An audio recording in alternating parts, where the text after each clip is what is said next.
You never realize the exact moment your life starts to fall apart. It's not some dramatic crash. It comes undone quietly, piece by piece. 1 minute, everything feels normal. And the next, you're standing in the middle of a life that doesn't feel like your own. It all began on a Friday night. Donna had said she was going out with her old college friends. Just a girls' night. She told me, kissing me on the cheek, "Don't wait up." But of course I did. I always did. Midnight slipped past, then 1 o'clock. I started pacing around the living room, phone in hand, checking for messages that never came. I told myself I wasn't worried, but the truth was something didn't feel right. At 2:37 a.m., the front door creaked open. I was standing in the hallway, arms crossed, trying to keep my cool.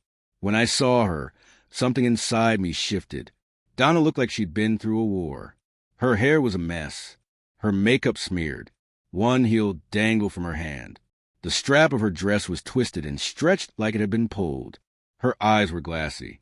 She wouldn't meet mine. "You okay?" I asked, my voice coming out quieter than I expected. She nodded too quickly. "Just tired. Can we talk tomorrow?" I wanted to yell. I wanted to demand answers, where she'd been, who she'd been with. But I said nothing. I just helped her upstairs. And when I caught a faint scent on her skin, something sharp and unfamiliar, cologne I didn't wear, I felt something fracture inside me. Still, I stayed quiet. No questions. Not yet. I cleaned her up gently. I pulled the blanket over her. As she started to drift off, she mumbled something I couldn't quite catch. It didn't make any sense. "What?" I asked, but she was already out deep in a drunken sleep. I stood there watching her, try to figure out when the woman I loved had become someone I didn't recognize. By morning, I hadn't slept. I sat in the kitchen with the same untouched cup of coffee, my mind spinning, try to understand what she had said the night before. It didn't mean anything. Wouldn't mean anything. Something she had done? Something she regretted? My gut twisted with every possible answer. At 8:13 a.m., I heard her coming downstairs. She walked in slowly, rubbing her temples, face pale with the weight of a hangover. She saw me and paused, unsure if I was angry or broken. "Hey," she said cautiously. I didn't respond. I just gestured toward the table.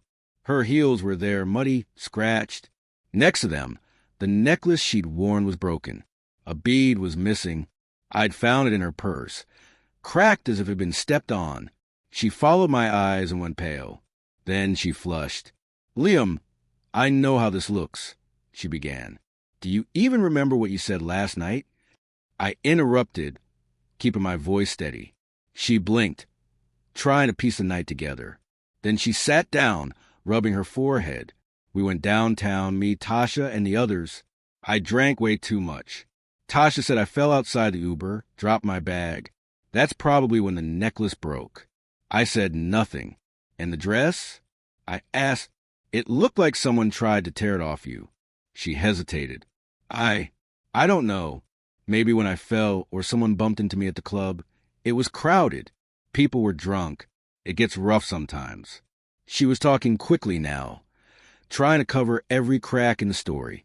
But the more she said, the less sense it made. I studied her, the way her eyes darted away, how her fingers kept tapping against the table. She was giving me an answer, but not the truth. Still, I didn't push. A part of me stupidly still wanted to believe her. Wanted to believe I was just being paranoid, that I was wrong, that she hadn't betrayed me. But something deep in my chest told me this was only the beginning. Days passed. Donna acted like everything was fine, like none of it had happened. But I hadn't let go of it. Not really. The broken necklace, the dress, the look in her eyes, the smell on her skin. I was just waiting. Then one Thursday, I came home early. My last meeting of the day had been canceled, and I thought maybe we could do something together, grab lunch, be normal for a moment.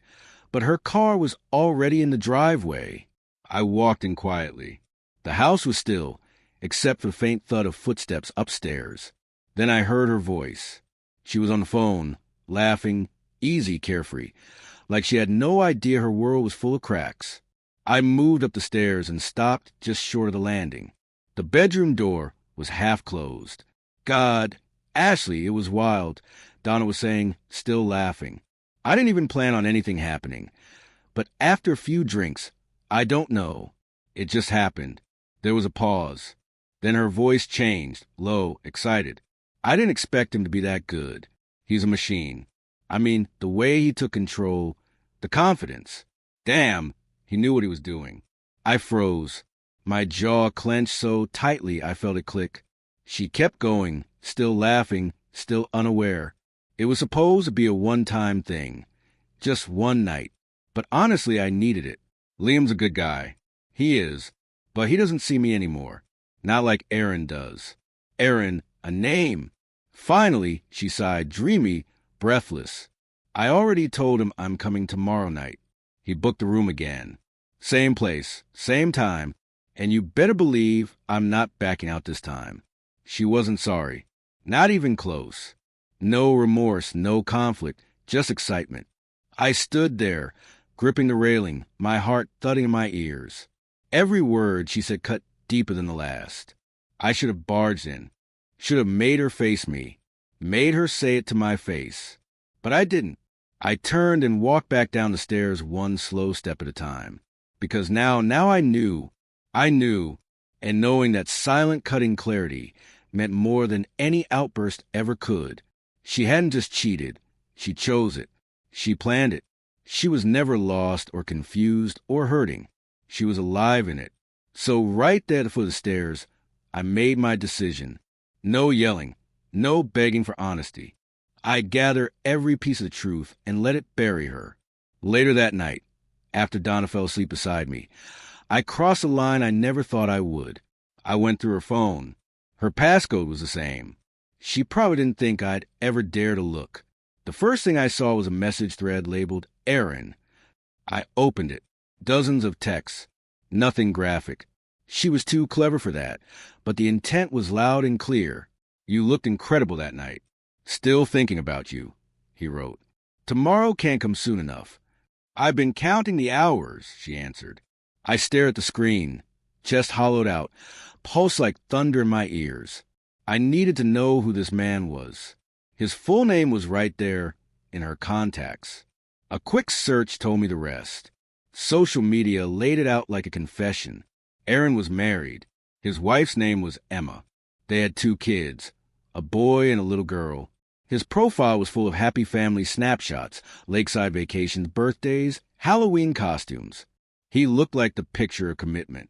And yet here he was sneaking around just like Donna. The next evening, I watched her get ready, like she was going on a date, because she was... I stood in the kitchen and watched as she applied her lipstick in the hallway mirror, carefully, intentionally. She hadn't worn that red blouse in over a year. It clung to her figure. Low neckline, too bold for a casual outing.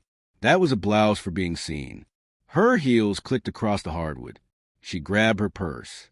I'm going out, she said without meeting my eyes. Out where? Girls' night. Tasha's birthday. She said it smooth, polished, like she'd rehearsed it in the mirror. I nodded slowly, let the silence stretch, just long enough to let a seed of doubt settle in her mind. Nice, I said. Tell her I said happy birthday. She smiled, practice and fake, and walked out the door like she had nothing to hide. 2 minutes later, I grabbed my keys and followed. I stayed a few cars behind, never too close, just watching. She drove downtown and parked behind a small, quiet bar, the kind of place people go when they don't want to be found. I waited across the street. 10 minutes later, he arrived. Aaron, tailored coat, perfect hair, smug confidence dripping from his every move. He leaned against his car like he belonged in a catalog. Donna rounded the corner and walked right up to him. No hesitation. They kissed like it was second nature. No shame, no hesitation. Her arms around his neck, his hands on her waist. She giggled. He whispered in her ear, and she lit up like a teenager sneaking out after curfew. I took out my phone, snapped the photos, one of the kiss, one of the embrace, one of her looking at him like he was the man she'd been waiting for all along. I didn't storm in, didn't demand answers. I watched them walk inside shoulder to shoulder, with the ease of people who've done this more than once. Then I drove home alone, but with proof. That night, I called a locksmith, told him I needed the locks changed. He came just after 10 o'clock. By 11:42 p.m., the house was mine alone again. Donna tried the door. I heard the handle jiggle. Then knock, another louder than the buzzing of my phone. Her name on the screen again. Again. I didn't answer. Then the fists on the wood hardened fast. Liam, what the hell is going on? Open the door. I waited, let the panic stew. Then I opened it. She looked like she'd been through a storm. Makeup smudged, hair wild. One heel in her hand. The other probably lost somewhere during her frantic return. Her face twisted between confusion and anger. What is this? She demanded. Why can't I get in? I changed the locks, I said. Figured if you were going to keep lying to my face, you didn't need a key to my house. She froze. Liam, I held up my phone, showed her the photos. Her and Aaron kissing, hugging, laughing. Where do you want to start? I asked, the lies, the cheating, or the way you looked me in the eye and told me it was girls' night? She stared at the screen, speechless. You're done here, I told her. Tomorrow I'm filing for divorce. Your things will be packed and sent to your parents' house. Liam, wait. Please, it's not. No, you made it exactly what it is. Now, get out. She didn't argue, didn't cry, just turned, wiped her face, and left. She never came back. The next morning, I was in a lawyer's office explaining everything. By afternoon, I had sent the photos to Emma, Aaron's wife. She replied within an hour. Thank you for telling me. 2 days later, I heard she kicked Aaron out, filed for divorce. 2. Donna tried to reach out. A few calls, long text messages, heavy with regret and excuses. I didn't respond. There was nothing left to say. The divorce was quick. No kids, nothing to fight over. 6 months later, it was final. I heard through mutual friends that Donna moved in with her sister. Word was she tried to contact Aaron again, but he ghosted her. Maybe his life fell apart even harder than hers. Or maybe he finally saw her for what she was. I didn't care. I was free. At first, the silence in the house was loud. Too loud. Empty. Didn't feel peaceful. It felt lonely. But that passed. I went back to the gym. Took a solo trip to the mountains. Spent time with people who didn't lie to me. Laughed again. Slept through the night. It wasn't about finding someone new. It was about finding me again. And I did. Donna lost a husband who would have done anything for her. I lost someone I never really knew. But in the end, I gained something better.